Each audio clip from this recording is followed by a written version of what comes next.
Hey, what's going on YouTube? It's me again, Sanitary 103. Hope you guys and gals are doing great. I just wanted to do a quick video about cramps. Now there are two types of cramps that I'm going to talk about in this video. The first cramp being the one that you get when you run, and the second type of cramp when you actually get that involuntary muscle contraction in the middle of the night and you're agonizing in pain because your calf muscle is knotted up into a ball. So let's talk about the first type of cramping. That's when you're running. Now the number one rule you want to follow to prevent the type of cramping when you're running is you should not eat or drink anything at least 45 minutes to an hour prior to running. And I emphasize at least because everybody is different. So if your morning run is at 10 o'clock in the morning, you should not eat anything or drink anything after 9:15 in the morning.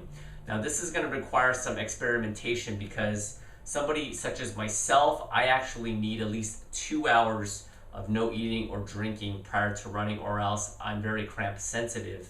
Now the other thing I wanted to mention is what happens if you're, let's say, in your first race and stopping is not an option and you want to complete your race and you still have a crazy cramp. Well, there are two tips that I want to show you. The first one is while you're running, if you have that crazy cramp, I'm sure you guys have seen this before, you can actually put your hands behind your head or in the air while you're running, and that's supposed to help. That option, I guess, is okay. I haven't used it that often, but I've heard that does work. The problem I have with this technique is that when you run, you're not only just using your legs, but you're using your arms to create that momentum that you need to run. So by putting your hands up, you're actually losing momentum, and that might hinder your qualifying finishing time. But the second tip that I recommend while running, and I've used this before, is when you're running, if you get that crazy cramp, let's say on the side of your rib, grab your index finger and your thumb finger and actually pinch it. Literally pinch it while you're running. Sounds crazy. I think I learned this from, a PE teacher or somebody told me, but I forgot who said it, but guess what? It actually does work. If you pinch it for a while you're running, it actually slowly will go away.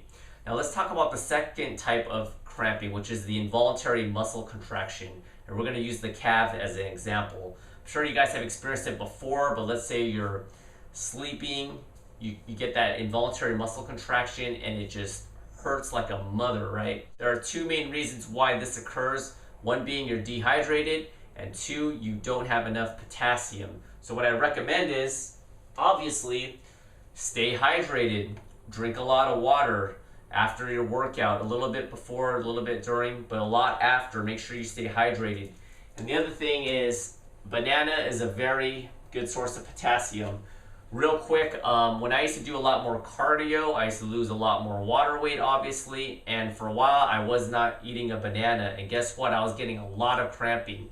Ever since I've actually included at least one banana in my protein shake in the morning, I've had maybe, let's say, one cramp a year, if that, where in the past I was getting it every 3 or 4 months. Just the one banana itself. So I speak from experience.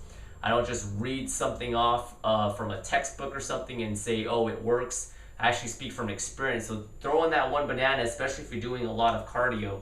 So in quick conclusion, I want to say one more thing. It's kind of ironic that when you're running, you don't want to eat or drink too much because that'll cause a muscle cramp, let's say in your rib cage area.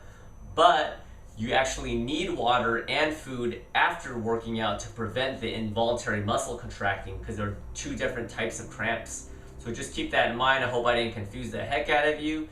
Any comments or questions are always welcome, and I'll see you in a couple days. Adios.